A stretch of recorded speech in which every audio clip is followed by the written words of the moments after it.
And welcome to episode 68 of Understanding Photography with Kim Ayres. Tonight we're going to be talking about roads. Specifically, the thing about roads is there's one the moment you step outside of your door, and they are always taking you somewhere or bringing you back. There's inherently time, travel, movement, story attached to the notion of a road. So we're going to be chatting about that with the idea of I'm going to take you through different roads, give you ideas of how to photograph them ahead of next week's photo challenge of photographing roads. I figured it was something that probably pretty much everybody has access to, so it could be a fun kind of challenge. So we're going to talk about that. Also, we're going to be doing a critique section. Now, last week, I have to say, when we did about the texture challenge, horror of absolute horrors, I forgot to include Sandra's. So I'm going to talk a little bit about Sandra's picture, and with humble apologies to Sandra for forgetting that last week. But in the critique section as well, Jackie has put in this picture of spices and texture and what have you. And is wanting some sort of feedback and critique on what she might have done differently with it. We also have Vandana has been getting quite kind of conceptual, really, with ideas. She's just playing with the phone, but she's overlaying images and is wanting some feedback about how to move forward with this kind of thing. Megan was driving along, saw a double rainbow, leapt out the car, took this photo, is looking for a bit of feedback on it too. And Arshilla, excuse me, took a photo, has done some editing, but the sky seems to have turned out very grainy and noisy, and she's wondering what might be going on there. So we're going to talk a little bit about that. Nuria has took this photo of a sunset and is wondering whether there's other things she could have done that with the post-processing. Stacey was out taking photos of a band, and she's wanting to know about some of the problems that she encountered there, with everything being particularly dark. Sophie was taking a photo, again looking for, she doesn't do a lot in the way of people and is wanting some more ideas and feedback on where to go with that. And Roy was playing around with converting pictures to black and white, but wanting a really kind of dark sky. The problem with it is it ends up very noisy indeed, and he's looking for a few tips and tricks on that. So that's what we're going to be talking about this evening. So here I am, live on Facebook. Leave me a comment. Let me know you're here. Let me know where you're from. And we can, if you're not watching this live, of course, you might be watching this on YouTube. I record all these podcasts and then stick them on YouTube for, usually on the Wednesday. But youtube.com/Kim Ayres is the place to go for that. And make sure you subscribe and click the little notification bell so that you're notified when new stuff appears on the YouTube channel. What else? If you enjoy these podcasts and you find them useful and you would like to support them in any way, then buymeacoffee.com/Kim Ayres is the place to do it. It's not compulsory, but it is always appreciated. Consider it like a tip jar or like the hat out for a busker who's playing in a street. Right, okay, I see we've got a few comments in already. So Maggie says, hi everyone. We have Mahfouj says, hello everyone. Stacey says, good afternoon, Kim and Maggie, on this hot and muggy day in Hatboro, Pennsylvania. Brian says, hi from a very warm Dumfries. VG says, good evening, friends. Jackie says, hello from a freezing cold South Africa. April says, hello from a hazy and hot day from Long Island, New York. John says, hello everyone. Rosie says, hi Kim and everyone from a very hot Isle of Whithorn. And then a few people have now turned and are starting to chat to each other. So that's fine. So that's good. Join in the comments. And a few people from around here talking about it being hot. And it is. For Dumfries and Galloway, it's extraordinarily warm. There's mentions on the news earlier of it certainly being around the hottest days of the year, and possibly the hottest days for several years. We have been reaching the incredible highs of 26, 27, possibly even 28 degrees Celsius, which for us here is absolutely sweltering. You may have noticed probably for the first podcast ever, I'm just wearing a t-shirt. It's just too warm to start piling up the layers. It's incredibly unusual in Scotland. Now, I know there are some of you in warmer parts of the world, yes, I'm thinking of you, particularly VG, but also Robert in Texas and a few others, where 28 degrees is probably what you set your refrigerators at. And yeah, so, oh yeah, we've got a couple more people here. Oh, Rosie says 28 to 29 in Dumfries, but Jackie is saying try 45. Although Jackie is in a freezing cold South Africa, because of course that's southern hemisphere, which means it's the middle of winter there. Oh, Pat's saying hi from a sizzling Somerset. We're at over 30 degrees there. 30 degrees is practically enough to make the tarmac start melting here in the UK. Yeah, even Stacey saying normally see you in the long sleeves. So yes, weather is one of those things that, of course, I'm in Britain, we talk about it a lot. Probably do discuss it more or less every the start of every podcast, I think. So tonight then, roads. Yes, as I sort of said there in the intro, the amazing thing of it's funny enough, I was looking for a quick and easy subject. I thought one of the problems is when I try and pick a subject for challenges is to get something that everybody can have a go at. There are various, we all know that online sites like Photocrowd or Guru Shots or Viewbug, where they have daily competitions. And sometimes people put up the most obscure things, so, a particular cactus that only grows in Arizona or something. And you think, well, that excludes most people from being able to join in. When I set the challenges for this, I always try and make it as inclusive as possible. And I can't remember exactly where I saw it, but I thought roads. Roads seemed like a good idea. And then the more I started thinking about it, the more interesting I thought roads actually are. I realised I just take roads completely for granted. And yet, to step onto a road is to start to journey. And that doesn't matter whether it's just a journey down to the shops to pick up some milk, or whether it's a trek to the other side of the country, or even the start of a trek to the other side of the world. They all start with a road. A road implies destination, travel, time, stories, because a journey is a story. Something happens.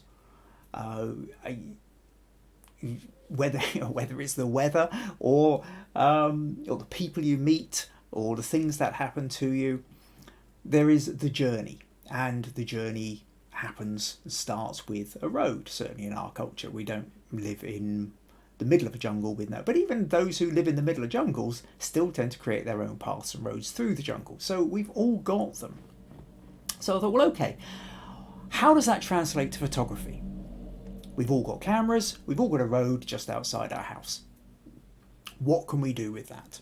So with that in mind, I'm going to run you through various photos and pictures, which I just quickly sort of went back through my folders and typed in road into the search option, and plucked up a few photos to sort of talk you through some of the ways you can approach the idea of roads with a kind of storytelling narrative side of it. Oh, as I see, VG's put, we're 38 degrees in July. Summer never ends here. 38, I think probably half of Scotland would die of heat exhaustion. Just not designed for it. Right, okay, let's show you some roads then. So, I'll take a couple which I took in Morocco, where we were actually getting the temperatures well into the 30s. But this is quite a classic kind of road photo as such. It's very straight. You've got the converging lines disappearing into the distance. You've got skies, you've maybe got something on the horizon which it's drawing you towards. And that's one of the sort of first things that, a straight road draws the eye. If there's a road in the picture, you can't help but follow your eyes along it. You're wanting to see what's at the other end of it. Part of that. So start to consider how the road is going to draw you into the photo. In this one, there was just a nice long straight bit of road, bit of mountain at the end of it. This one, very similar, only instead of doing it, whereas this one is like dead center. We're going for a very center alignment side of kind of photo. This one, we're sort of slightly off center. The road is long, the mountains far off in the distance, but a little bit of white on the edge, the snow on the tip. That's the High Atlas Mountains in Morocco, grabbing our attention. And the road is drawing our eye along towards it. Once we can also start noticing other things, buildings off to the side and what have you. But that's the sort of first place where our eye is drawn. This is actually driving through the Atlas Mountains. Now you get the idea of the road as really in the journey somewhere. Now, we've got a car ahead of us. There was 2 4x4, mostly Nissan Jeeps, I think. And we were in the car behind. You can see I deliberately left the windscreen wipers on this, and you can sort of see bits of reflection, slight reflection of the dashboard in parts of the screen here.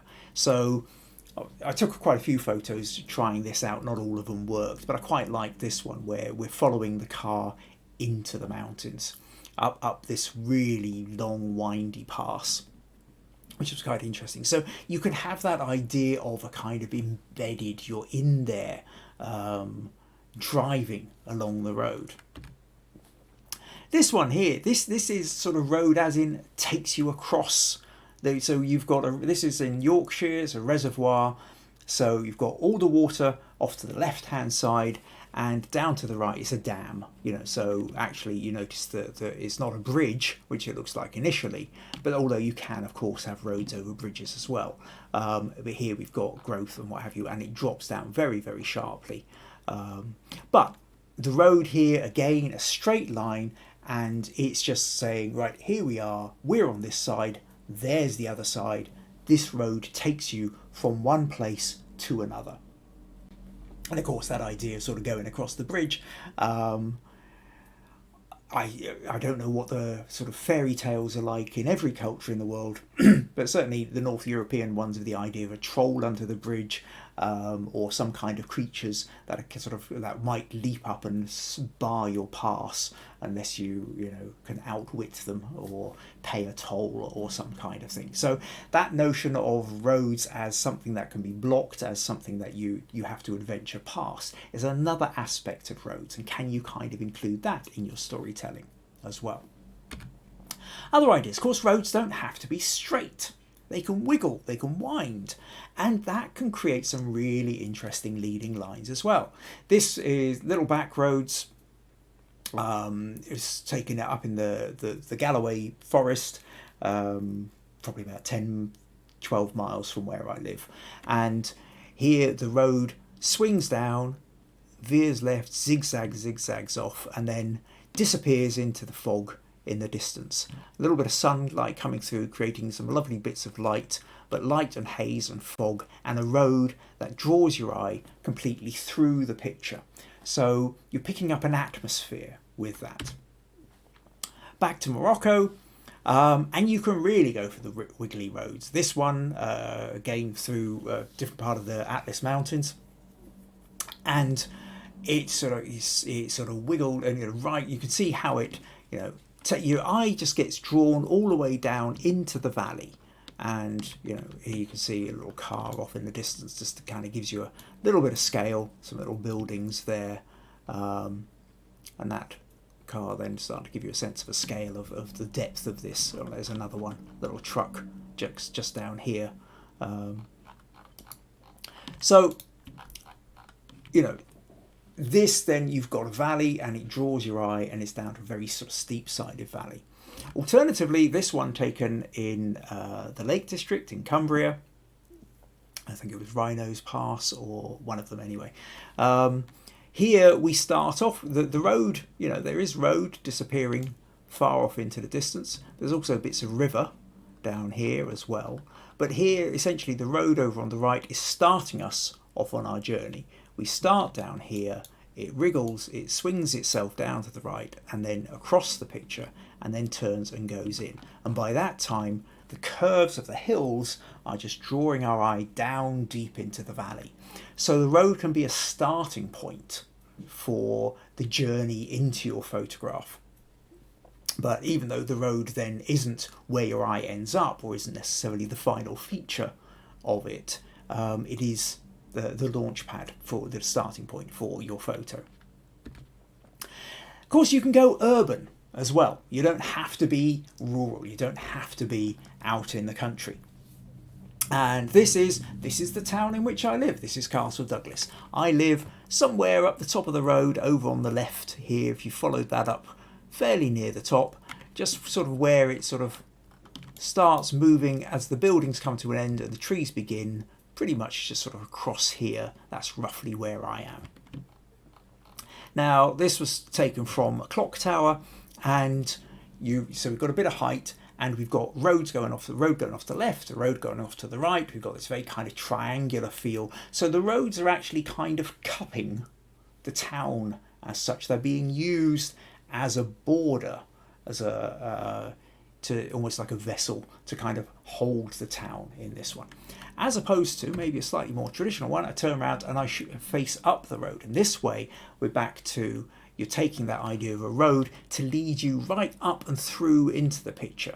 So we can peer over the edge, it's taken with wide angle lens, and we can see a couple of people down here, getting ready to cross the road. See umbrellas out, a much more typical Scottish day round here. And then you can see some of the shops on the streets, and you can work your way up.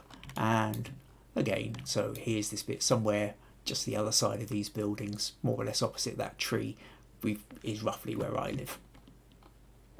So, this is the high street. This is King Street in Castle Douglas, and it is the main street. So, if that's where you want to get any of your major shopping or go to a cafe or whatever, this is the street you go along. But that notion then that you've got that straight road and it does go uphill and it just leads you in. So you can go for that urban environment as well. As well as this, you can, I'm talking about it raining there. You could start to, what about weather? What about, that kind of weather phenomena, which also can create part of the journey as well. So, there we go. Floods. These things, of course, periodically happen as well, depending on what part of the country you're in. This was a few years ago. Floods, I didn't get any further up the road than this because actually that was too deep for the car that I had. And also, a couple of years back now, I managed to drown a car that I had. I had by essentially taking it through. It was along a back road and there was water across the road. I didn't realise how deep the water is. I'd already driven through several patches of slightly deeper water, or bits of water, and I thought it would be okay. It turned out to be deeper than I thought it was. The car conked out and essentially drowned the car. The car was a write-off, and eventually I had to replace it. So now I'm extraordinarily wary of driving through even deep puddles, let alone water that's sort of where here Loch Ken have broken its banks and the water levels have risen, and then crossing the road over here like that. Fine for a nice 4x4 or a van, but not something I was going to take just an ordinary car through. So here again, you've got that kind of idea of sort of something blocking the road, something blocking and stopping the journey from moving forward. You can have fun as that. This is the same part of the road. I've just got down low to it. So I'm just sitting really quite low with the camera.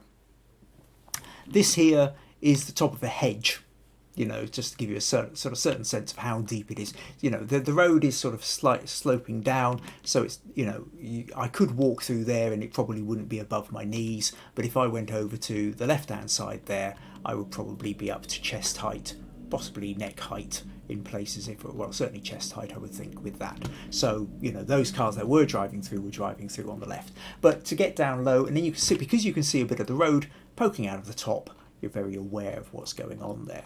So you can kind of play with that idea as well. Of course, winter. Nice bit of cool snow, huh? Given all this terrible heat.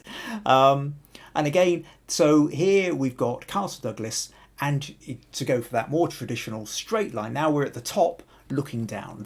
Those bits where I was looking back up were from the clock tower. This is the clock tower which I was in, looking back up along the street in those earlier ones. So this was taken just last winter, looking down the high street. This one was taken a different winter, several years ago, when we had a lot of really heavy snow. The road is covered in slush. You can see you can't barely walk along the pavements. More people decided to walk along the road than the pavements. The snow is really heavy. But the road is the major feature, sort of drawing your eye in, creating these, along with the buildings, sort of creating this drawing your eye down the length of it. So you can do this urban stuff, or you can go, in this case, nighttime fog. So this is now back up to the top of the high street. I mean, it is literally outside my door. I have stepped outside my door. There's no traffic. I've plonked myself in the middle of the road and pointing up the road. That last shot there is looking back down the road. That's my back to it, looking up the road. It's foggy. All we've got is the light. This light, misty light, or light coming through the mist, very eerie, very quiet, very atmospheric and moody. So, you can that notion of an empty road, again, like that, also has its own story. Then again, of course, if you're doing nighttime photography, you can also mess around with long exposures. And the idea of, if you can keep the camera on a tripod or resting on a beanbag, or keeping it steady at any rate, and then do a long exposure. If you do an exposure of 2, 3, 5, 10 seconds, then if traffic goes past and it's dark, then the lights create a streak. In the 3 or 4 seconds that it took for the car to move from here to here, it left a streak. Another car coming up, you can see the front headlights with the white lights here. This one, and actually in the space of 3 or 4 seconds, it's smeared so much you can't actually see the car itself. You can only see the light trails. Similarly here, this car you can kind of see because it had to slow down, and you can see the yellow light where it's indicating to turn left to go around the corner. And it slowed down in that 3 seconds or so, just enough in order for it to. And there was a car in front here where you can the roof of it was a white roof, which just smeared a little bit and again left a bit of a trail. And there's another car up ahead there. Likewise, you can see the trail, but maybe there's a little smear of roof there, not totally sure. So that idea of car trails as well.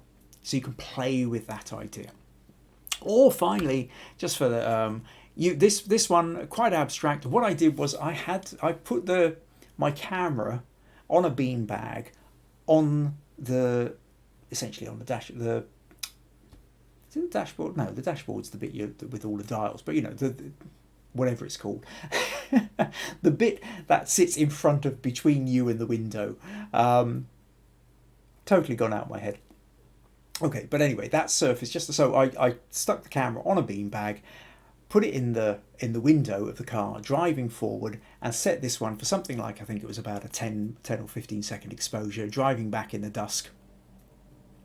And as the car turns, so you get all these trails happening, you're getting all this sort of smear and bits and pieces, and the road turning and what have you, and you end up on little bits of wobble, creating these sort of bouncy patterns and stuff. And at this point, it gets very, very abstract indeed. You can see some cars going off to the left, some trails going off to the right. So obviously I was at some kind of junction here when I took this photo.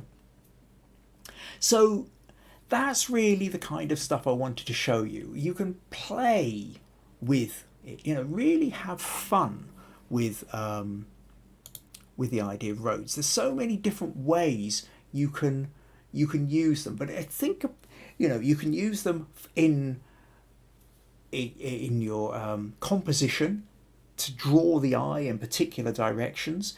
Is it the road that is the main object part of it, or is it something at the end of the road, or is it stuff that's going on at the side of the road? Is it vehicles? Is it people? Is it objects? Is it buildings? Is it openness? So you've got all these different things that can be happening in and around the road, but there's that notion of think of the story. Think what story you're wanting to tell. Is it a story of excitement and adventure, or trepidation and fear, or barriers to overcome? There's so many different ways you can kind of take a road and do something with it, and make a story out of it. So that's what I wanted to talk about. So next week, then, this podcast is going to be a road challenge photo competition. I want you to go out there, take a photo of a road, put your interpretation on it. The road then is part of the main feature, or is deliberately used to draw your attention to the main feature of the story. And think really carefully, what story do you want to tell? Okay?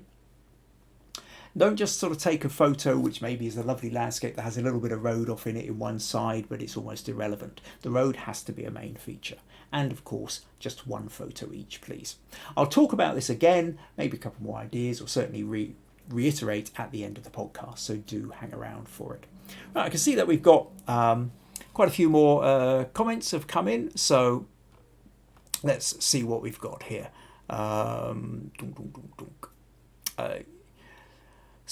Ben's sneaking in late, he says.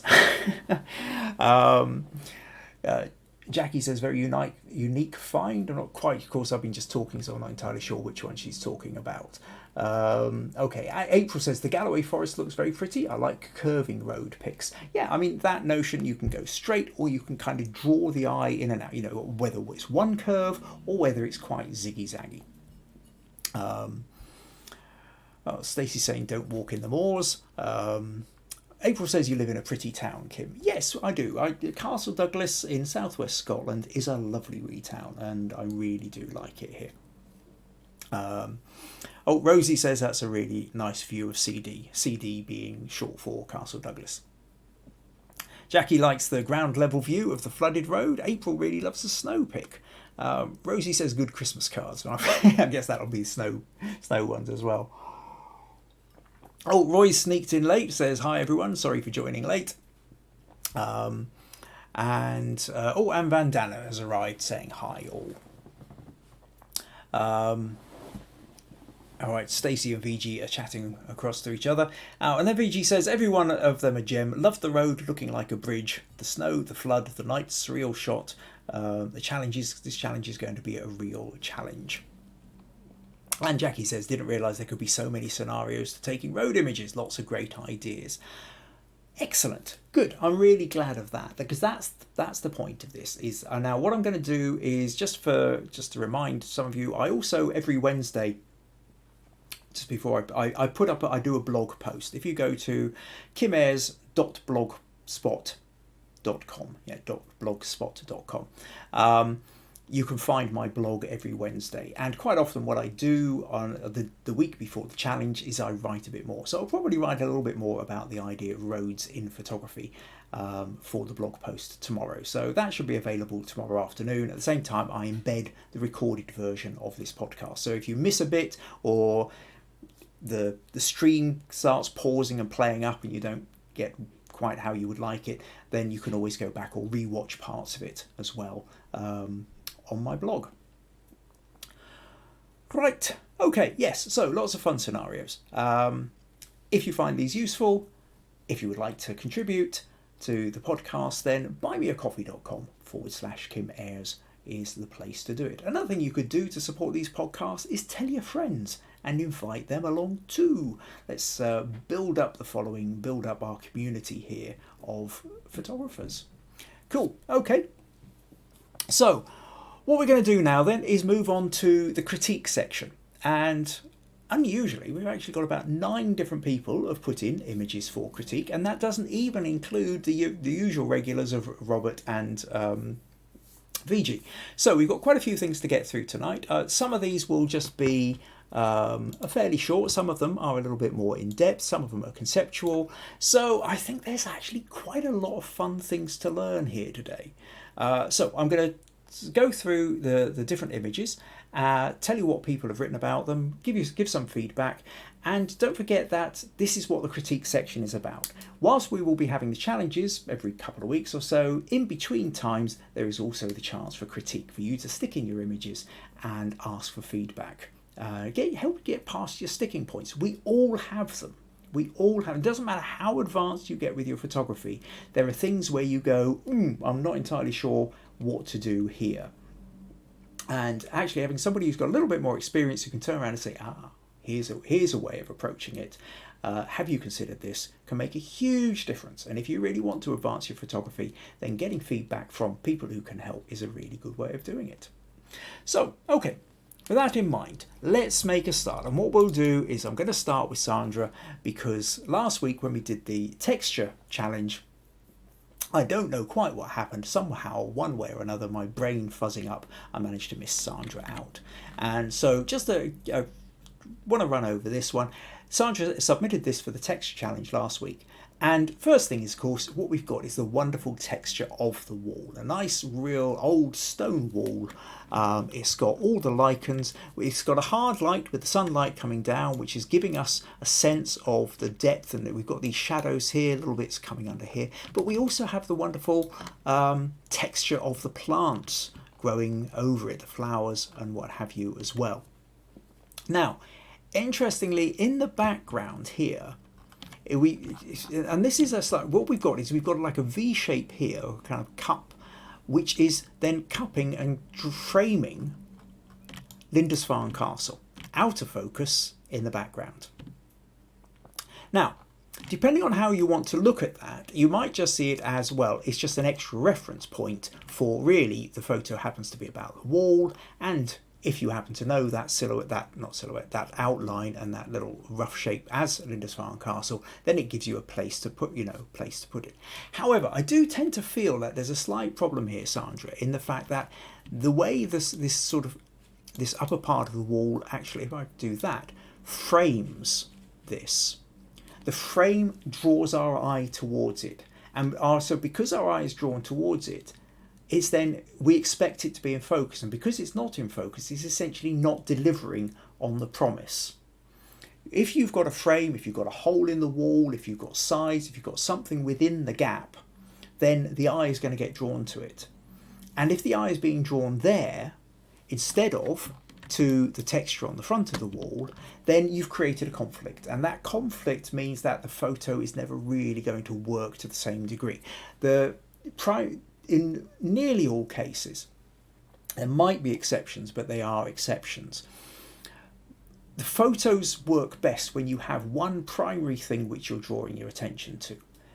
You draw your attention to that, and then everything else is supporting that or is adding to and moving, expanding the story. You can draw your eye, and it's lovely to have photos where there's lots to look at, but you need something to rest on first of all. And if you have more than one thing to rest on, then what you find is the pitch just doesn't quite feel as satisfying, because you don't know where you're going with it. And I think with this, because this seems to be almost like a key object, except for the fact that it's out of focus, your eye gets drawn there, which is taking you away from the texture. In some ways, you'd almost be better off cropping it something like this, where you're not actually seeing. If it's about, that's it. That is, if your photo is about the texture and the contrasting texture between the soft plant and the hard rock, then you want to have it something more like that. If the photo is really about the place, about Lindisfarne Castle, or Abbey, then what you need to do is the frame is like this, and then you get rid of most of that at the bottom, but you then make sure that this itself is in focus, and then you've got a nice frame with it with the wall. So the potential for the composition is there. I just think it's a case of getting the focus right. If you wanted everything in focus, you would need a much narrower aperture, probably something like an f13 or even an f22. You might have to stand back a little bit and zoom in as well. But anyway, I hope that gives you some thoughts, Sandra, and gives you some ideas of things you might want to do with that photo. Okay.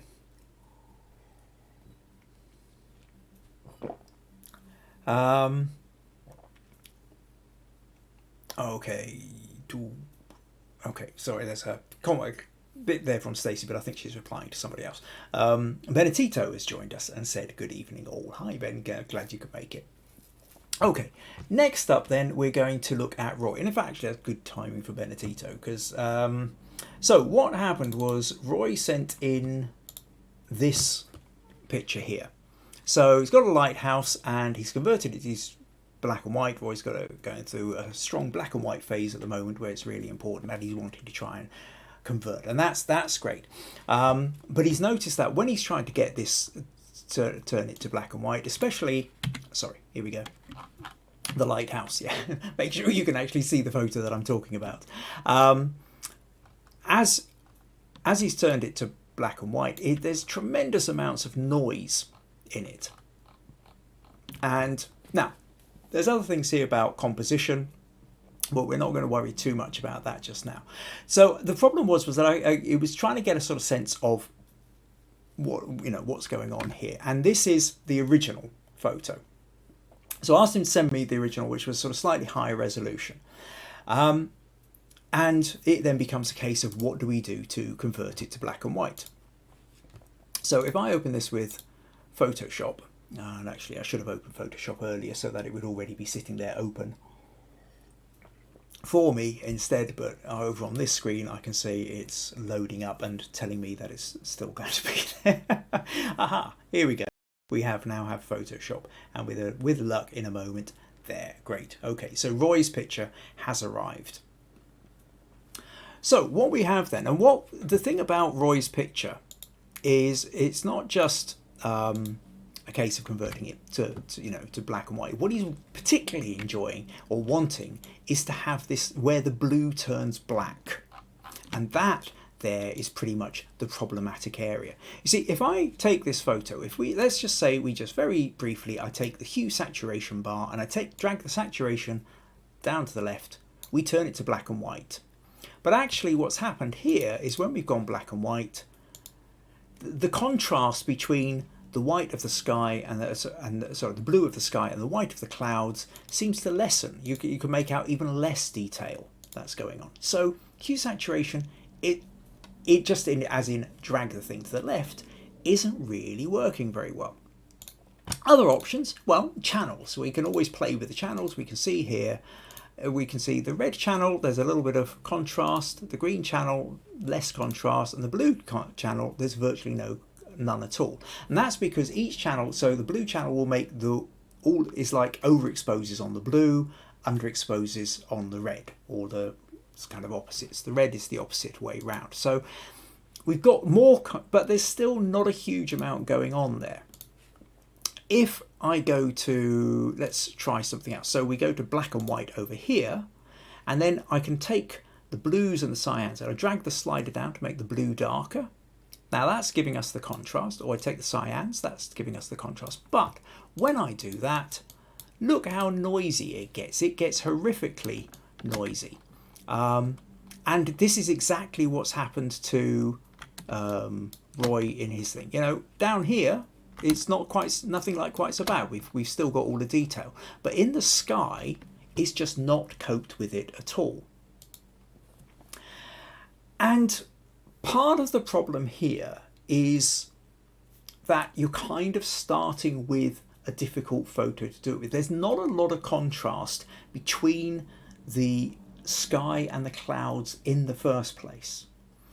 Now, there is a thing, and I'm going to talk about it, I think there's going to be other occasions where I'm going to talk about it this evening as well, which is essentially the more you edit a photo, kind of the more you're degrading it. So it tends to get more and more noise. The more layers of edits you do, the more noisy it becomes. But also, if you're really pushing that edits as far as you can, then it's just going to get really noisy to compensate. And that's kind of what's happened here. The problem is there's just not enough blue. There's not enough in there. There's not enough information in there to really, if you're trying to take something light and turn it dark, you need more information there. You need a bigger contrast to start with. Let's I mean, even then, it's still going to be slightly problematic. But let's do something like let's take something where we have a much more of a blue sky. Now, actually, before I do that, I will flick back. I will talk about, because Benedetto mentioned in the when Roy put this in the Facebook comments, Benedetto put in another version of, I think it was the same lighthouse he'd taken from a different angle, which did have that sort of much more black sky to it. And one of the things he talked about there was using a red filter, which is a really good idea. And the thing about using the filter, just like we talked about the channels up here, the filter kind of does the same thing. But if you stick a red filter on it, then essentially what happens is it starts blocking the sort of blue light and what have you. So it doesn't expose as much. Not as much blue light gets through and then actually hits the sensor. As such, that kind of blue spectrum. So actually, well, kind of so yeah. So a reddy orange kind of filter is really what you're looking for, and that's going to automatically mean there's the blue would turn out much darker. And if you're going to be converting to black and white, you've got that intention to convert to black and white, then that kind of reddy orange filter is really going to be your best starting point against a blue sky. The other thing is you want to have more contrast. You want to have more contrast in this, you want a stronger blue to a stronger cloud. So let's say we take something. Now this has already been edited, but it will give us a sense. So first thing I'll do, it's just so that I'm not doing the thing to the whole, I'll just select the sky for the moment, using Photoshop select sky option, and then I'll copy that and paste that. So I've got the sky on a separate layer. This allows me to play with it without worrying about any adjustments I make turning up, happening to the foreground as well. So what I can then do is, if I go to, again, let's just go back to the black and white, and you see a standard black and white is turning this blue fairly pale. Now again, I can take the cyans, drop them down, take the blues, drop them down, and they get blacker. And you can see from this then that we've now got much more of that kind of look that you wanted, but it's not as noisy as it was, although it still is. If I come in here, the quality is certainly degrading in some of the mixes. So, depending on how far I take, if I'm really pushing that down all the way. Now let's just anchor that to the bottom there. Oh, okay, that's just doing it with the sky. So what I will also do then is let's just do a gradient map. Oops, reverse over the top of it. So what we've done then is we've taken that sky and we've darkened it down. We've lost some of the detail in the clouds as well, as we've really pushed it as far as we can go. Other options you can do here are where what we do is we go to the hue and saturation, and instead of desaturating the whole lot, if you go to the blues, you select the blues here, and then you desaturate the blues, or rather than, sorry, not desaturate, use the lighten and you darken the blues down. So you can darken that down and take the saturation down. Other thing, I mean, you can then sort of play around with, even the curves. If we just attach that to the bottom part, darken it down further. So what you're trying to do here is create sort of something dark to begin with before you then kind of, stick your gradient map over. But in essence, the main things that you've got, the main things here, Roy, to think of is you've got to start with, if you're really wanting to get that really kind of dark blue, or when you convert to black and white, is you need to first of all start off with a much more contrasty sky. So you need a brighter, a stronger blue against the white of the clouds. You've got to have more contrast to begin with.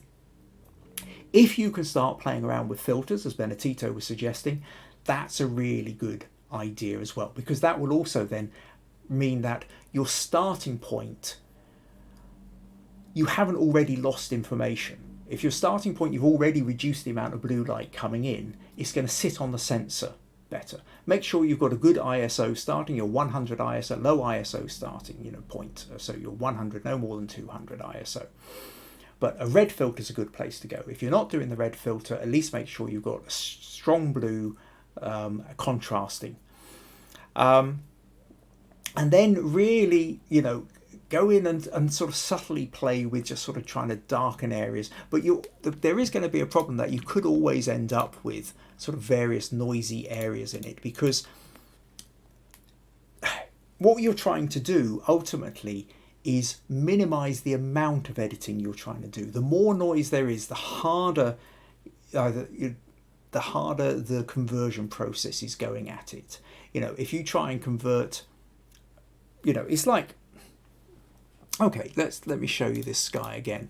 If I do the hue saturation and I drag it over, so we've got the blues here, that looks quite good. I can drag it over, we've got purples, that's fine, pinks, oranges. But there are times, if I sort of try and get to the yellows and what have you, I actually find that some of the noise, you can't see it quite so well probably on your screen, I can see it much, but some of the noise gets a lot worse in the sort of opposite end. It's like it's really struggling. It's easier to sort of move a blue, shift it into a purple, shift it into a cyan, but when you take it to kind of the opposite end of the spectrum, the information is being grabbed and twisted into places that it doesn't naturally want to go, and the response to that is noise, too much noise. So with all these things then, Roy, really it's about trying to get as clear a starting point as you can, a 100 ISO, as smooth as possible, maximum contrast, and if you can put on filters as well, this will give you a much better starting point. And this means that then when you come to edit it, you're not going to be fighting it as much. So I hope that makes sense, Roy. Gives you some places to play with. Okay. Oh, and Benedito says also a polarizing filter will do similar, as it increases the depth of the blue. Yeah, well, yes. Thank you for that, Benedito. Much appreciated. Yes, so polarizing filters are another way to go, because what that's doing is creating a stronger sense of the blue. So you're getting that stronger contrast, which then means it's then easier to make that shift. Cool. Okay, great. So next then, what we're going to do is move on to Nuria. So where was Nuria's photo? Okay, so here was Nuria's photo. So Nuria's gone for this sunset. She said, "Hi Kim, I would appreciate any critique on this one as far as composition or cropping, and if it's overcooked or not." So now this one is quite small. Let's just kind of zoom in a little bit here. So what we've got, sunset, glorious sky, deep red, trees silhouetted. Is it overcooked? A question that I use the expression quite a lot, overcooked, and basically what I tend to mean by it is, has the editing gone so far that you're more you start to become more aware of the editing than you do of the picture, or that the editing has essentially got to a point whereby it's interfering with the picture? I don't know. I mean, where you draw. What Nuria has also done though, which makes life a little bit easier, she sent me the original. So this is the original. And somehow I have to say I do kind of slightly prefer it to this. I don't think you've really got, I mean, what you've done here, as well as cropping it in, is you've intensified the colours a little bit more. You've sort of kind of pushed the saturation up a little bit. A little bit then depends. There's a certain amount here of taste. There's also where you're putting the image, because it has to be said that if you're putting them into the online competitions like PhotoCrowd or Guru Shots or Viewbug, where people are scrolling through hundreds of these, voting on them and giving it, a quarter of a second, generally speaking, the brighter, the more garish, the more overcooked ones tend to do slightly better, which is extraordinarily annoying for anybody who sort of feels like they're trying to take their photography seriously. If they were printed and put on a wall in an exhibition, you go, ugh, that's overcooked. On a screen at a high speed, people aren't noticing it. So whereabouts is it going to appear? Now, so in a way, if this was appearing in a wall, I'd probably prefer this version. If you were putting it in for the online fast scrolling hundreds of people competition, this one probably might do a little bit better. Square crop also works better on things like Instagram and some places. However, with this one, what I would say, I think there's a couple of extra options here to play with this photo. I was looking at it earlier, Nuria, and what I find is I'm never quite so keen. I'm never quite so keen on a square crop. And what I tend to feel with this is the sun's sitting down here, and we've got a lot of space up here, which, whilst pretty, isn't really necessarily adding to it. So the real story is the sunset around the trees. And so what I'm very, very tempted to do here is sort of zoom in on this, is crop in on this. So, you sort of take something like that, or do I maybe bring this down a little bit lower? Yeah, maybe something like that. We'll just keep the top of that bit in. But it becomes almost kind of rule of thirds here, where you've got the paler part of the sky in the upper third. We've got the sun and the deeper red in the bottom third. In the middle third. But also then we can draw our attention to. I'll just duplicate that that layer, because down in the bottom third, which I hadn't noticed in the original photo, there's water and a little bit of sun reflection in there. And I think if we I'll just play around. I'll use the dodge tool here. Up this a bit, so it's just because I'm just wanting to get the point across quickly, and lighten this area here, brighten it up a bit. Do you see? So that essentially what happens is it now becomes part of the picture as well. And I think, you see, if you go from that to that, we've now got we've drawn the water and the reflection of the sun in the water into the picture, which I think makes it a little bit more interesting. I think that notion of a landscape rather than square also is there's a lot to do with how we tend to view landscapes. We look at them with our eyes like this. Landscapes work, but even with a phone photo, landscapes work better that way than they do that way. So, I think across the way rather than up the way, crop in a little bit closer. And when you've got it in here and you're not worrying about too much of the rest of the sky above, I think the colours are perfectly okay as they are. You don't necessarily have to saturate them anymore in order to create a bit of oomph. And then actually, because we've lightened up this a little bit more, it creates more of this sort of diagonal frame that we've got, running across the picture with the sun sort of framed within it. And I think that's, it's a rather pretty wee photo. This lovely texture and silhouettes going on in the trees. We've got the sun, we've got the clouds going across the sun, but I think we're now with that little bit of reflection that comes in helps as well. So I hope that gives you a few ideas, Nuria. Well, thank you for sending that one in. Right. Okay. So what we've got, April says she likes the original, likes the upper right sky related to the left tree. How about cropping it upwards? She quite likes the tree. Again, you can sit and play around with the crops, and you'll find something which you like or appeals to you, but always sort of play a bit. I'm giving sort of one example there. Vandana says she likes to see the reflection. Stacey likes the reflection. Jackie also feels that the reflection adds to the image, and April also says that the enhanced reflection looks good. Cool. Okay, excellent. So let's move on then to next one is Stacey. Now Stacey says, I have a few friends that are musicians and they play in a band. The lights on the stage are purple and white, which is a killer, besides the dark room and the background, of course. After shooting some photographs, of course, lots of noise and lots of purple skin tones. So instead of leaving it in colour, I changed it to black and white. Well, I have to say, that's a good idea. For those who are watching the thing where I was talking about photographing bands a few weeks ago, I talked about precisely this problem. I think I showed some examples of the Sex Pistols Experience, which I photographed in a pub, where they had this terrible kind of yellow light that just washed out everything. Turn it to black and white, it instantly becomes more, you can make more sense of what's going on, generally speaking. And then you go on. As you said, it's very hard to take musicians while they're moving, but because I know most of the songs they play, I was able to handle some movement. And again, that's another useful part of the fact that if you've got somebody moving around on the stage, quite often if you know the songs, you can kind of start to anticipate where they're going to be, how they're moving. If they always move forward at the end of the chorus, they're likely to be forward at the end of the next chorus, and if you know when that's coming, you can adjust your settings ready to take. The band was called, so you've got your friend Nanette in there, it's called Sister Blue because they play lots of blues.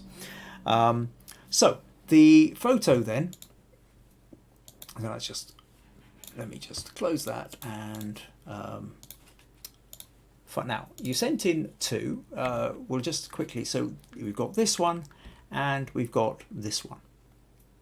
Now, first of all, I will say that I think this second one certainly I think has a slightly better composition than this one. This one is very, very straight on, very flat. I know it's the kind of photo that maybe a band want, it's one where you've got all the members of the band in, but it is quite flat. We've also got a problem of the fact that I presume this is Nanette, but the microphone is right in front of her face.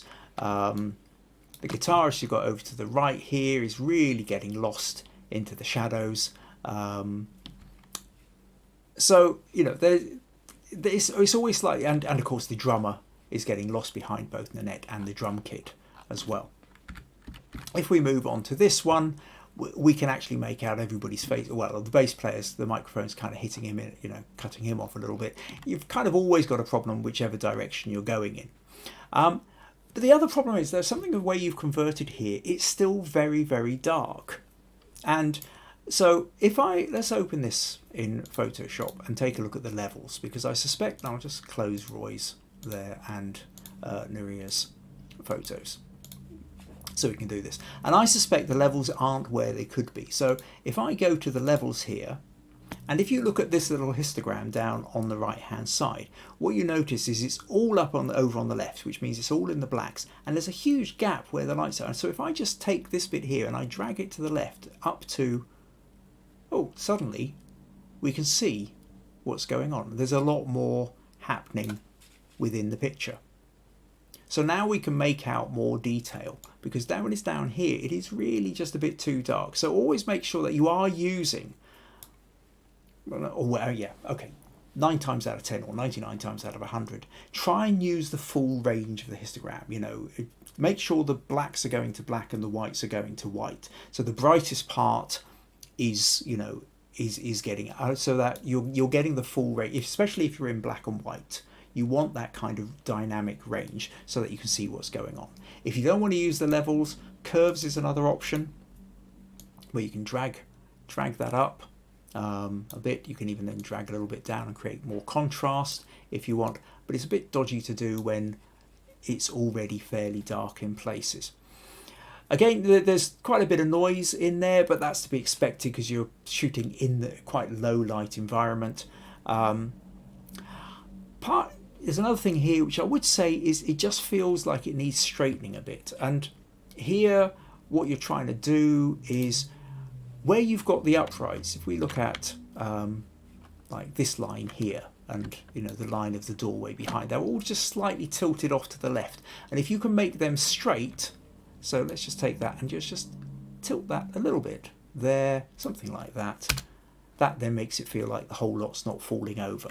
So when you're shooting diagonally into something, look for the key uprights. Look for whether it's a lamp or a post or a microphone stand or a tree or anything which is upright, and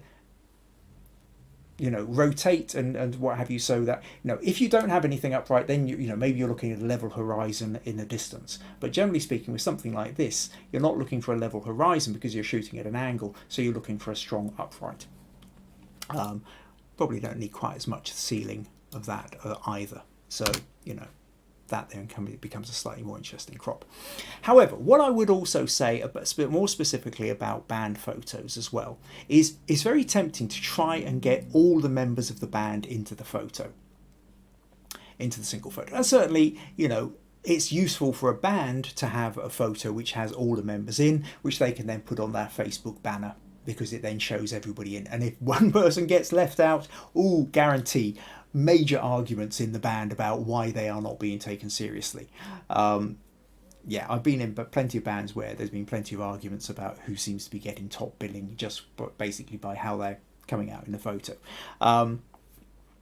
However, as a photographer trying to get interesting photos, I think there's things which you can do where you can get a little bit more interesting, where you don't necessarily have to just concentrate on getting them all in. I mean, for example, you know, there's a tip jar here, you know, and I think that's kind of fun. Now, fine, if we zoom in here, the only thing next to the tips is her calves and sandals, which isn't necessarily an interesting shot in itself. However, if you were closer to that and you came in lower and just angled up a bit, you could have the tips and you could have maybe one or two members of the band, you know, if you wanted to make that out of something. There's drummer, you can create, you know, wait until he's coming over and his arms that are, you know, coming up high, or he's got particular angles going on. You can zoom in here, the singer's kind of really getting into it, move around to the side of her a bit. These two guys on the end, you could even, I mean, if we go back to your other photo here, well, you know, I mean, you know, you can zoom in on a single guy, or you can create shapes. So what I would say is move around and try and look for other stories. You know, what else is going on? You know, here's the tips car thing again, but there are shapes, there are other things going on. It looks like a glass of water. Is that a flask? I'm not entirely sure. You know, there's pedals, or there's song sheets kicking about as well. There's, you know, little bits of wires. There's, you know, how else can you, what other little kind of interesting stories can you find within the scene? So yeah, by all means try and get a shot which has got all of them in, but although bear in mind it's always going to be difficult because somebody is always moving in front of somebody else or behind something like a microphone stand. But also you want to create a collection of photos. Don't be frightened to get in close, to get down low, to get up high, to move round to the side, and find interesting shapes and interesting juxtapositions between, you know, like a tip jar and a guitar, or an effects pedal, or you know, a shoe and a song sheet, or something like that. So there's always plenty of stories to be found. So I hope that gives you an idea. But, you know, in terms of back here, you know, do at the very least make sure you're playing with your levels or your curves to make it brighter, so that you can see it. Don't allow it to get so dark that people are struggling on their screen to see it. So I hope that helps, Stacey. I hope that gives you a few ideas. Right, a couple more comments there. Roy thought the dodging improved the reflection. Okay, and Stacey went to black and white and says that Nora's in the centre, not Nanette. Nanette was the one off to one side with the long hair playing the guitar. And she says, right, acknowledges about the levels and says they'll be getting together on Wednesday. Cool. Okay, so lots of chances to practice and have fun with it. Right, okay, next up then, we're going to talk about Vandana. So what Vandana says is she's been experimenting with overlays, and let's just show you this photo. And Vandana, so saying, I wonder if this could be made more expressive. My story is to come out of circles we trap ourselves in. It's not so personal, though it is my own picture, more kind of philosophical. I started with a ball, and then worked her way through, played around with that image, and then overlaid the picture in herself, with herself. She's looking for comments and says that she's working from her phone camera at the moment. Okay, now, what I have to say straight away, Vandana, is I love the idea that you are getting experimental, conceptual, philosophical, ideas with photography, or forget photography, just ideas, playing around with concepts. It's a very artist-based approach. You've got ideas, and then what you're trying to do is you're trying to find ways to express the ideas. And I think that's brilliant, and it's a really key thing. I mean, there are plenty of photographers who are technically, they've mastered the camera to whatever degree you want to know. They can set up, they can know instantly lighting conditions and do all the bits and pieces, but can struggle with the imaginative side of it, the conceptual side of it. So to start exploring that, I think, is a brilliant idea. Now, the next problem the problem that you run into is essentially the limitations of what you're able to do with a camera and with a phone and the settings that you've got on it. And while I think the concept is a fun concept, this here is really what I would call equivalent of like a thumbnail sketch, really. A bit like if you're doing an illustration, or where you make a very quick sketch just to get a sense of, is the concept there? I quite like this concept. Yes, I do. Okay, now I'll go away and do the hard work on it, as opposed to putting all the work into the painting or the illustration or whatever, only to discover that there was some fatal flaw with it that you hadn't noticed, which you would have if you'd done a quick sketch of it before you started. The problem is with this is essentially it does look like you took a photo of you and you just overlaid it in another one. And so it's not, I don't look at this and think of it as a finished photo. What I think of it is a conceptual thumbnail sketch. And so for me, it tends to feel like you take something like this as your starting point, not as an end photo.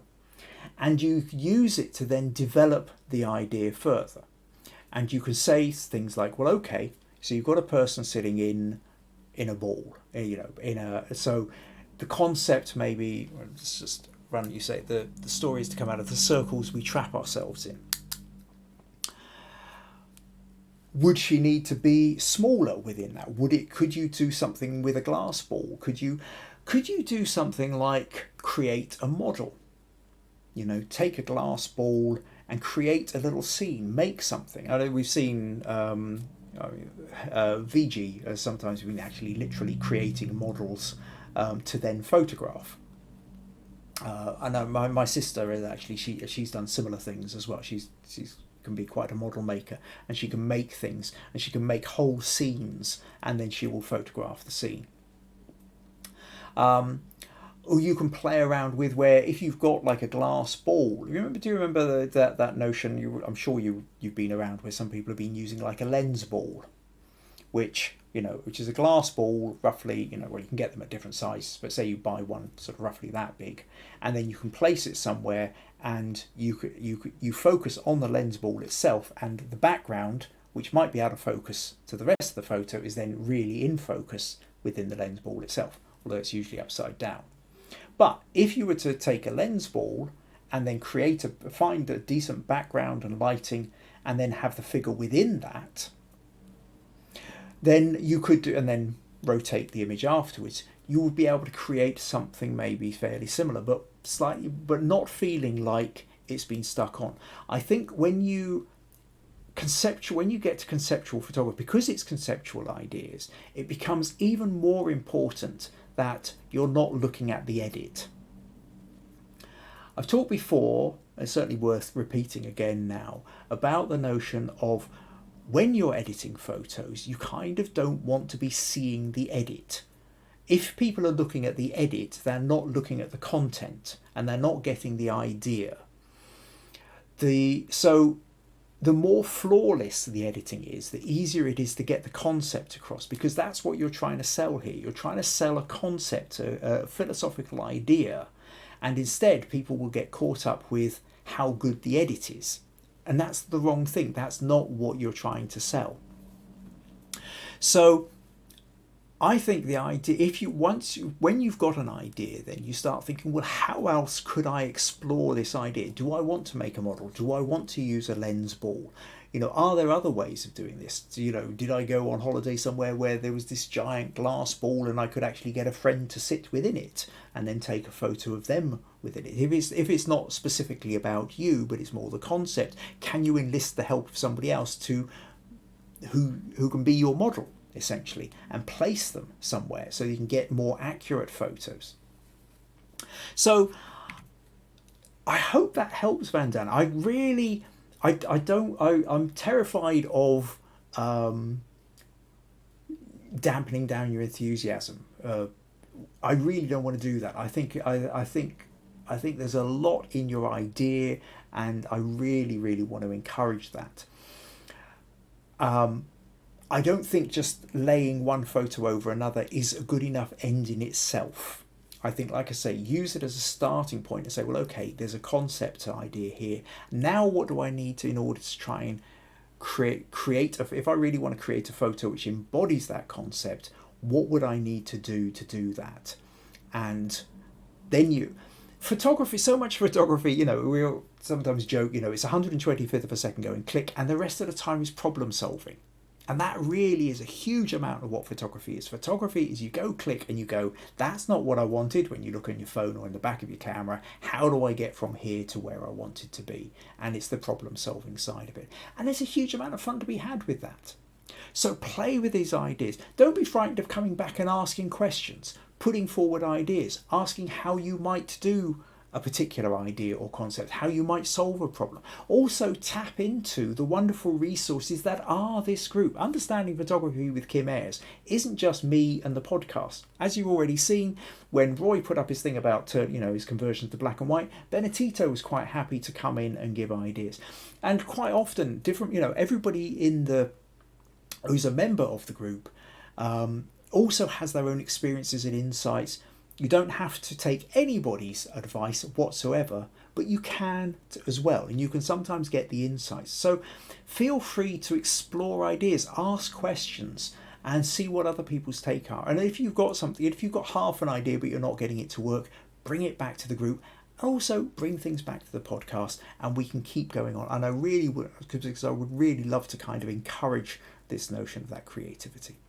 So I hope that gives you some thoughts and things to play with, Vandana. And thank you for sending that image in. Okay. Let's see. And Vandana says thank you and he's enjoying the ideas. Well, that's good. I'm glad you haven't had you run screaming from the room, never to come back to the podcast again, which is always the fear. Right. Okay. Next up, then, I'm going to talk Arshella. So Arshella sent in this image and said, I'm a photography student and currently taking a course. When I edited this picture, it produced grains in it. I'll send both the raw and edited pictures again. Well, the original photo is this one. I would like to know what's wrong in the picture that produced the grains in it. Exposure, focus, or edit, what needs to be corrected. So a couple of different things here. So part of it is you've gone to town with the editing and you've changed the colour and you've given everything a blue shift. It's fair enough. This was taken on a fairly dull day. The light isn't doing much, and you've tried to ramp up the contrast, make it bluer. I've also done something with the foreground here. Looks like a kind of copying. Whether I think it looks a bit like the patch tool, or the where you've run it down here, which creates a little bit of a line drawing up, breaks sort of the. But I mean, first thing I do have to say is the not straight horizon does kind of, I do tend to feel the first thing you want to do is straighten the horizon. It just feels like it's tilted over, and it's not really tilted enough to make it feel like it's a deliberate dynamic idea of a tilted horizon. But because very rarely is a tilted horizon going to work with the sea, because the sea, we know the sea to be level. When we see it at an angle, it looks wrong. It looks like you didn't straighten the camera. And again, so to come back to one of the points I was just making with Vandana now, you kind of, if we're looking at aspects of the photo that aren't about the story, then we're no longer in the story. if I look at this or I look at this and the first thing I think is the horizon's wonky, I'm not looking at the fisherman. And the photo is all about the fisherman. So first thing I would say is straighten the horizon. Just needs a slight tilt. The next thing is the noise that you've added to it. And this goes back to everything that I was talking about in Roy's picture just, about half an hour ago. And that's to do with, it's kind of the excessive editing. Every single layer of editing you do is degrading the photo. If you think of essentially each edit is a new layer. You do this, then you do that bit, then you do that bit, then you do that bit, then you do that bit. Each layer is copying from the last, having something else done to it and degrading it slightly. So again, I'll think of photocopying. I don't know how old you are, whether photocopies, you know what a photocopy, if I'd say photocopying to anybody under the age of 20, they'll probably just look at me completely blankly. But anyway, if you think about if you photocopy something and then you photocopy the photocopy and then you photocopy that and you copy that and you copy that, each time you do it, the image degrades. And there's a notion with editing as well that there's a degradation goes on each time you are changing something to layer. So you shift it to blue, it degrades a bit. You change the contrast, it degrades a bit. And each time you do this, and consequently, if the noise can end up quite extreme with it. Also, it also depends on what your settings were on the camera in the first place. Again, if you are shooting in the dark, if your ISO on your camera is already quite high, then it degrades much more quickly again. So if you know you're going to be editing a photo a lot, you're always trying to look for a more pure, a low ISO, an ISO of 100, 200, is giving you a better starting point before you start the edit. So if we go back to this and let's just open that with Photoshop. And so, like I say, first thing I want to do is I just want to correct that horizon. See, that's just straighten that horizon like that. Now, at this point, the horizon is probably taking up more than we need. It's not really where the story is. The story is more about the fisherman on the boat. There is also another notion that they're smack bang in the centre. Do they need to be in the centre of the picture? The centre tends to be a kind of dead zone in composition. I know that if you're, this is the first picture you've submitted to the group, you've only just joined, so I don't know, you think you will have heard of maybe the rule of thirds or shooting off centre, because essentially things in the centre tend to be kind of too balanced and slightly uninteresting. If you move things off centre, you add a little bit more dynamism to them. So if we were then to sort of just crop in a little bit further this way, maybe pull that out a little bit like that. I'll just do the content aware so I can fill in any gaps. And if you end up with something like this, I think, now the other thing is you want, if you're going to have more gap on one side than the other, generally speaking, you're better off having the gap in front of, in this case, the boat, same with a cyclist or somebody walking, because there's then room for them to move into the picture. So I think immediately just something like that compared to that creates a little bit more going on. Now, this is a Facebook level copy of photo, so I don't know how far you can go in with it. With your picture here, you've obviously been playing with it to try and bring out some kind of texture in the cloud, or you've added cloud on afterwards, which I suspect here, if I look at it, it looks like there's more noise in the cloud than there is in other parts of the... It is more noise in the sky than there is in other parts of the picture. And so that noise and grain here, I think, has partly come from the picture that you've decided to place in instead. So if the quality of the picture wasn't as good that you put in, and then you've been editing it as well, that's where you're going to get an awful lot more degradation. So, if we go back here and... you're doing, let's tell you what, let's just open this in Camera Raw, I think. Let's go to Filter, Camera Raw, and do a couple of quick edits. And so maybe first thing we're doing is changing the color balance, shifting it. If I take it away from the yellows and into the blues, just moving the temperature, the white balance, take it over there, it's too blue, take it over there, it's too yellow, but I just nudge it a bit, something like that. Now it's looking slightly more natural blues. I could even increase the vibrance a little, which will make the blues bluer and also the yellows slightly yellower, which makes it look slightly sunnier, something like that. Give that a slight little nudge, a bit more over that way. So it's already starting to look like a brighter day. Now, if I then sort of do something like I take the texture, see, I can increase the texture a bit, or the clarity. I can create more out of the depth of the, maybe bring a little bit more out of the shadows, a little bit down on the highlights, up the clarity, up the texture. And we've now got a much, let's maybe bring the shadows a little bit more, too much contrast there. Now, the sky is still, so we've now got more of that kind of dramatic kind of edited thing you're wanting. However, the sky has started to degrade. When we look, again, you're not really going to see it quite so well in here. But I can see on my computer, there's banding happening. There's large blocks and squares, which are, in fact, if I take the curves here and I drag that down, or something like that, then do you see how, sorry, that's too far, you're getting more blocky with it.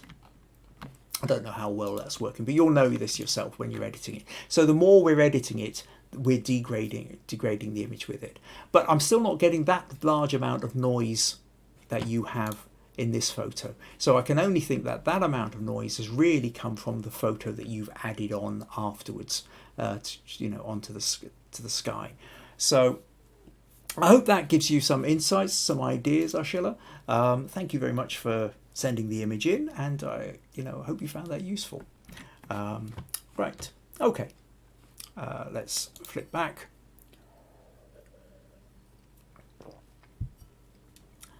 Right, okay. So what we'll do now then is we will move on to Jackie. Now, I know Jackie was originally, she put this image in for the texture challenge last week, then withdrew it and put in a different picture. So what Jackie says is, oh, not that one. Let's find Jackie's photo. Where's it gone? There we go. So this was the one that Jackie put in, and she said this image is for critique. I originally did it for the texture challenge, but felt on reflection it was overcooked, as there were too many elements and textures present. And would it be better to focus on a less is more approach? Is it also too busy to keep your attention? And it's also dominated by one colour, brown, which, although it gives it an earthy feel, would the addition of more colours, e.g. spices, add to the image or not? Okay, so there's a couple of different things going on here, Jackie. First of all, thanks for sending this in. Now, okay, things that strike me immediately are, okay, let's go for the big one then. The big one is composition. The big one is composition. You have a lot of elements going on in here. We've got the tray with, well, probably peppercorns on it. We've got the wooden spatula. We've got the cinnamon sticks. We've got, probably looks like coffee, could be flour. Is that ground coffee over there? We've certainly got coffee beans here. Is that cardamom seeds or something seeds over there? I've got star anise. Various spices and stuff that I don't really recognise. Maggie would be able to tell you more about them. You will know what they are, of course, because you put them there. So yes, there's a lot going on. That's not to say you should never have a lot going on, but if you are having a lot going on, then you have to steer the eye. Composition becomes absolutely crucial. And the problem here is that we have multiple things trying to grab our attention.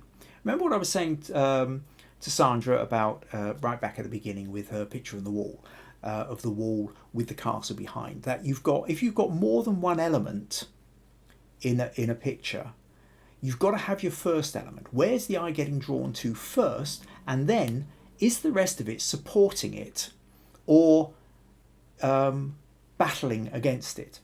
And what I feel with this is it's like every element is pretty much battling with every other. we don't have a clear starting point. Where does my eye go first? I mean, one thing that draws it is we've got a big round circle up here with this tray.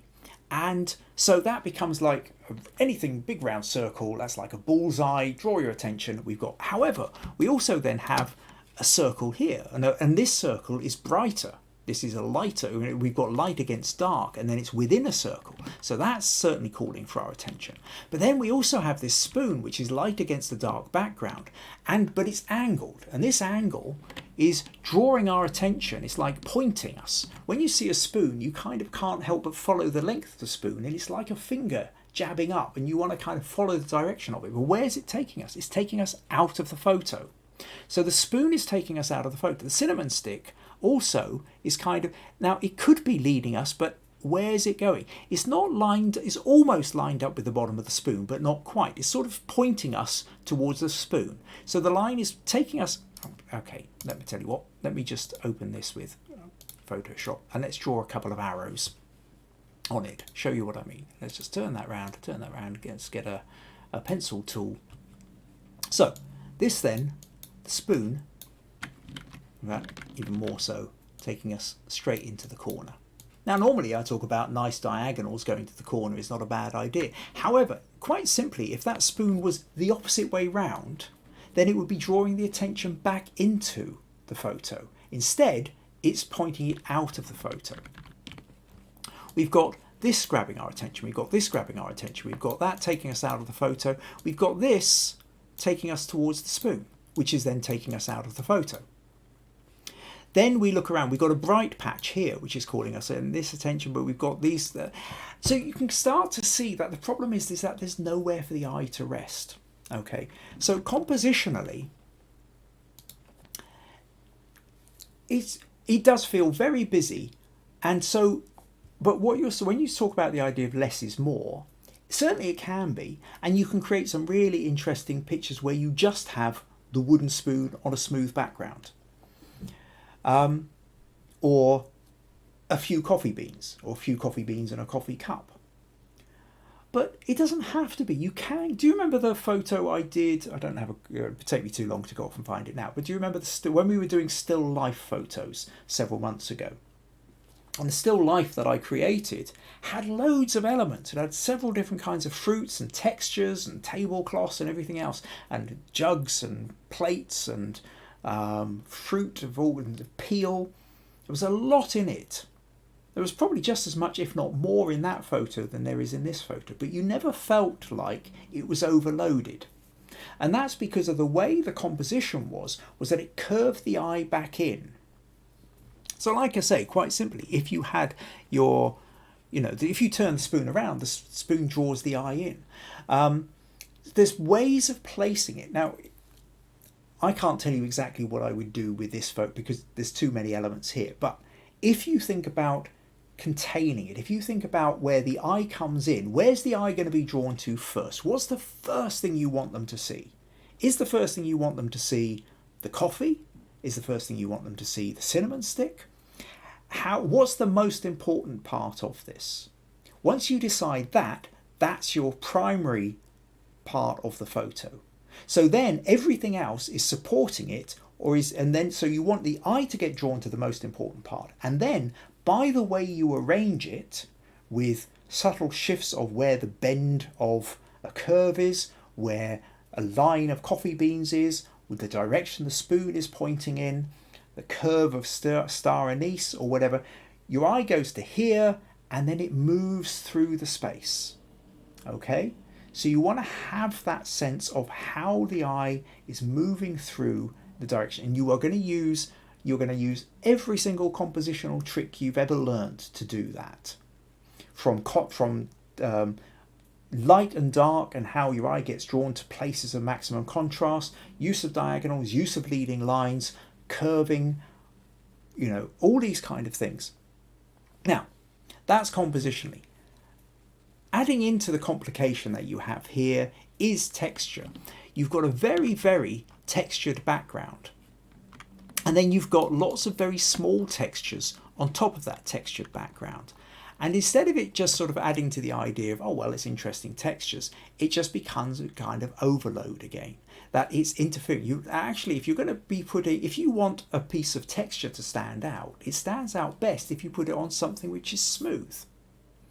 So you use contrasts to make something stand out, just like you can use light to make something dark stand out, or something dark to make something light stand out. So you can use something smooth to make something rough stand out, or vice versa. You can make something rough to make something, use something rough to make something smooth stand out. So rough, smooth, light, dark, colours, accents of colour are also tools in your toolbox to draw your attention to particular places and to emphasize what's important and what's not. Likewise then, your lighting. Where's the lighting going to be? Which, do you remember when we were talking about texture last week and the week before? That the lighting itself, whether you're using a soft shadow, a large light source with a soft shadow, or a hard light with a small light source with a hard shadow, that's going to emphasize textures. And sometimes if there's too many textures being emphasized, then there's, again, it's competing. It's difficult to make out where one thing starts and another begins. And so that's where you end up with overcooked. And then if you then start mucking around with texture sliders and clarity sliders, like we were doing with our Schiller's picture just now, then something like this just becomes too much. So there's an awful lot, I realise I'm saying there, Jackie. However, I mean, please don't feel discouraged by what I'm saying here. At first glance you go, okay, still life, texture. But if you're trying to talk about what would really transform this and turn it from okay, that's a still life texture photo, bit busy, not sure where to look, okay, move on to the next one, into, oh, that's a really interesting photo, that's a wow photo. Let me stay for a little while and explore this and see what else happens to be in here. For that, you need all the tricks in your compositional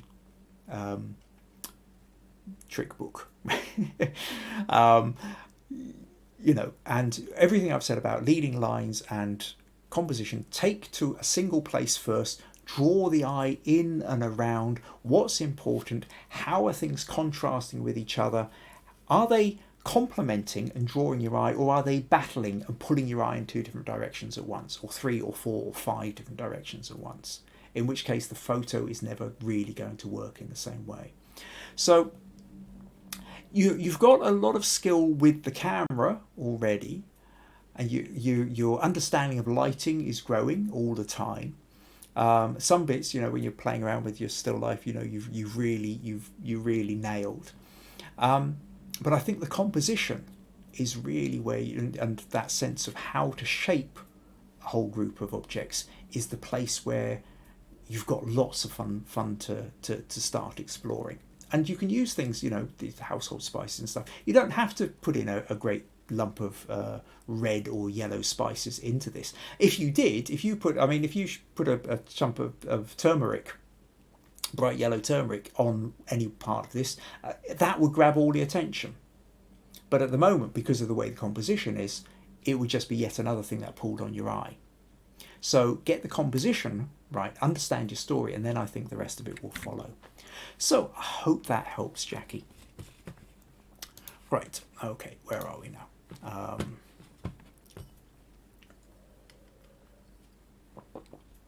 Okay, so a few comments here. Vandana's happy with the advice she got. That's good.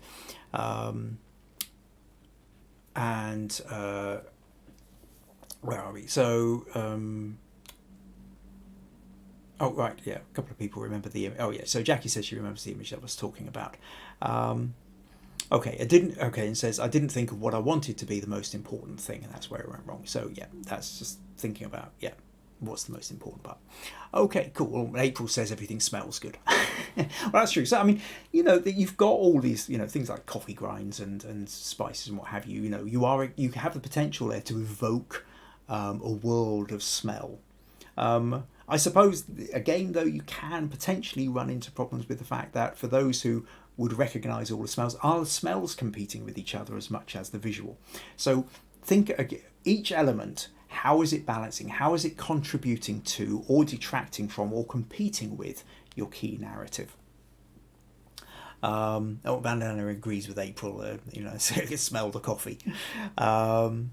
Cool. Okay, so on to the next picture is Sophie's, and where are we? So Sophie says, "Hi Kim, this picture is for critique. It's a candid shot of a woman dressed up in traditional outfit for Thanksgiving. I would like to improve my portraits, even if most are candid shots. Too shy at asking people to pose for the camera. Any tips are welcome."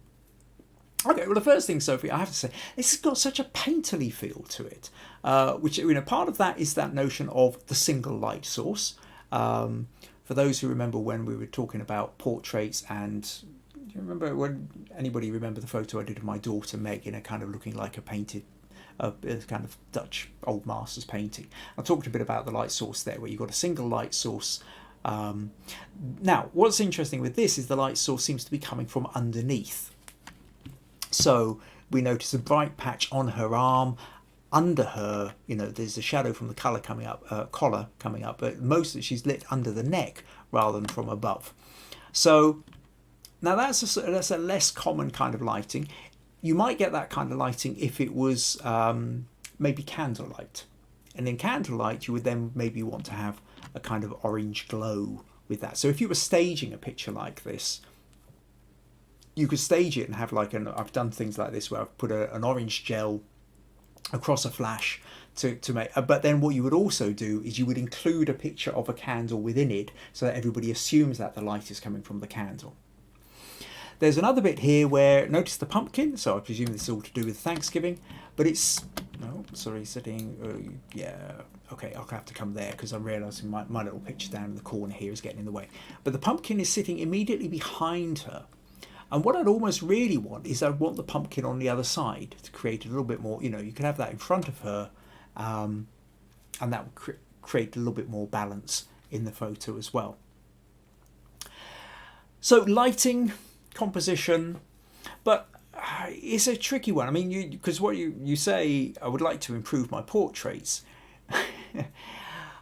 A portrait is huge. There's so many different things with portraits. A bit like saying improve your landscape or improve your street photography. It's an entire genre on its own, in its own right.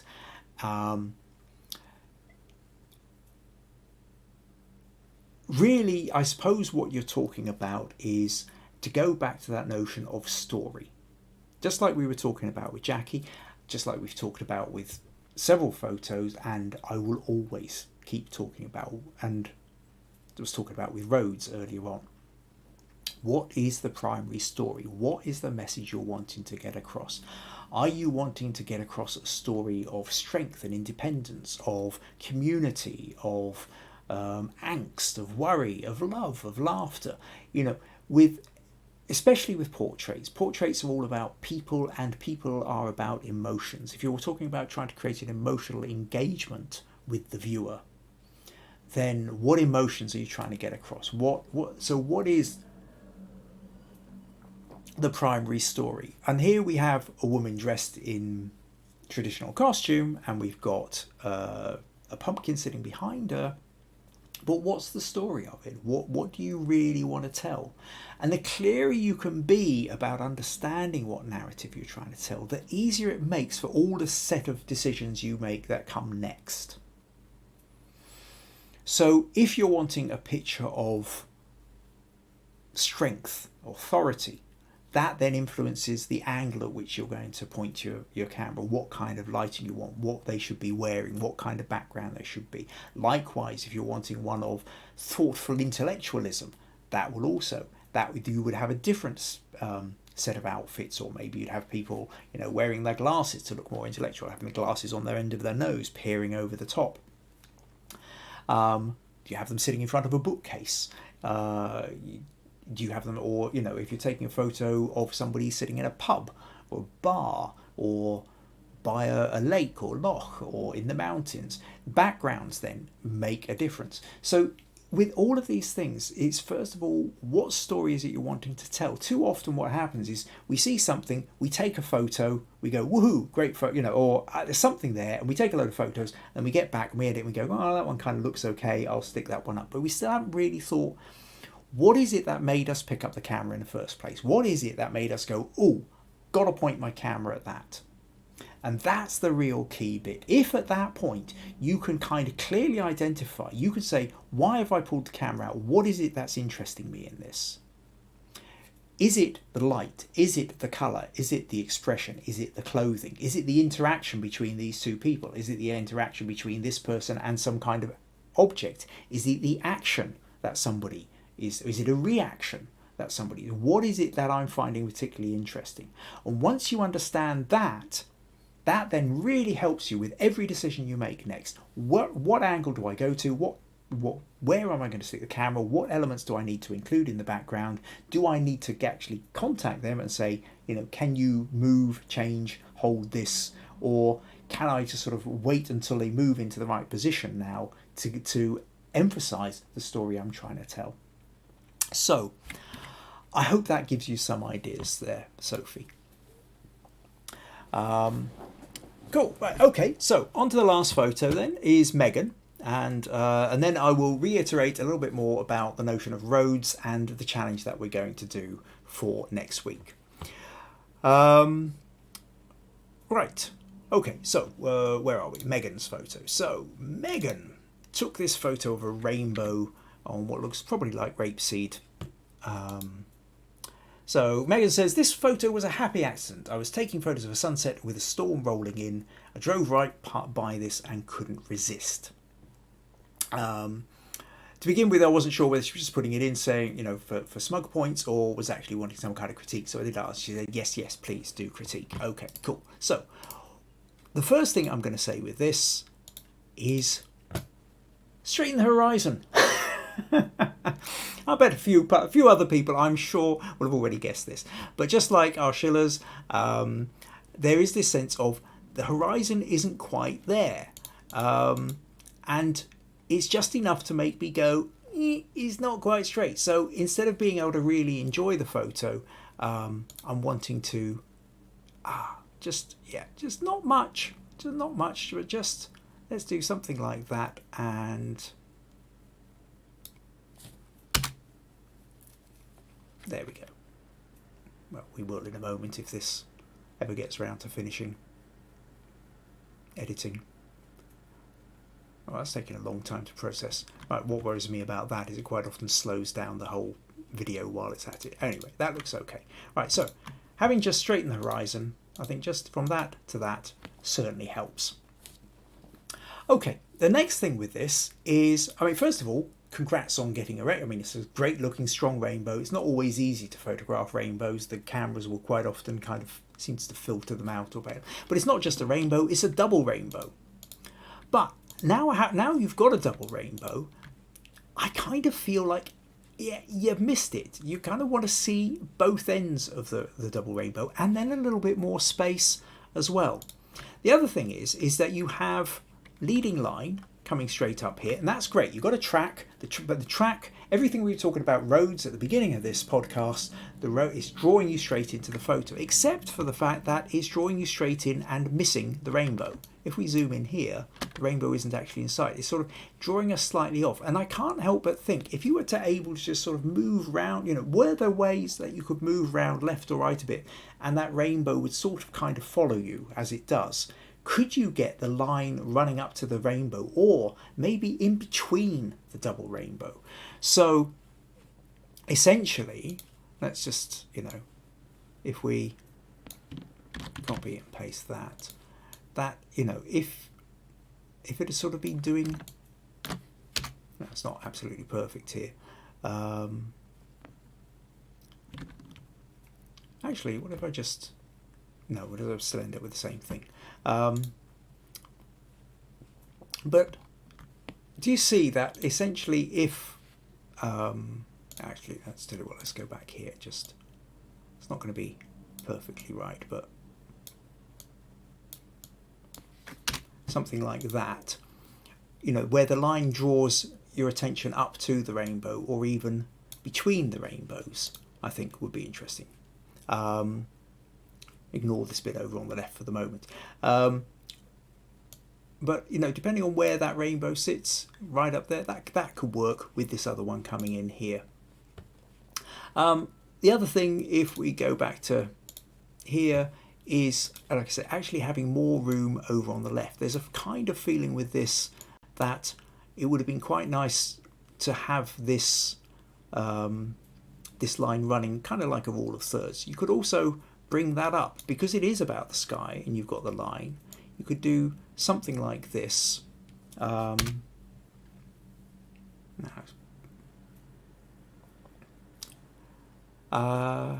so you've got the field off to the left and you've got that space there. And then with the rainbow kind of coming into it, that's not quite so bad. That doesn't, you've got the line here is drawing our eye in, but then we've got more of the rainbow kind of happening over on the left. So, I think crop-wise, if you're photographing a landscape, sometimes you want more landscape in it. If it's about a sky phenomenon, which it is in this case with the rainbow, you do your 2/3 with the sky and your 1/3 with the land. But you do have this lovely line kind of coming up here, and then you want to kind of angle that so it's pointing as much of the rainbow as you can get in.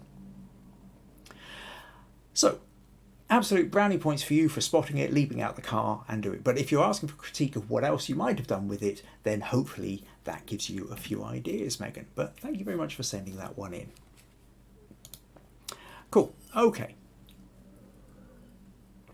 What else have we got here?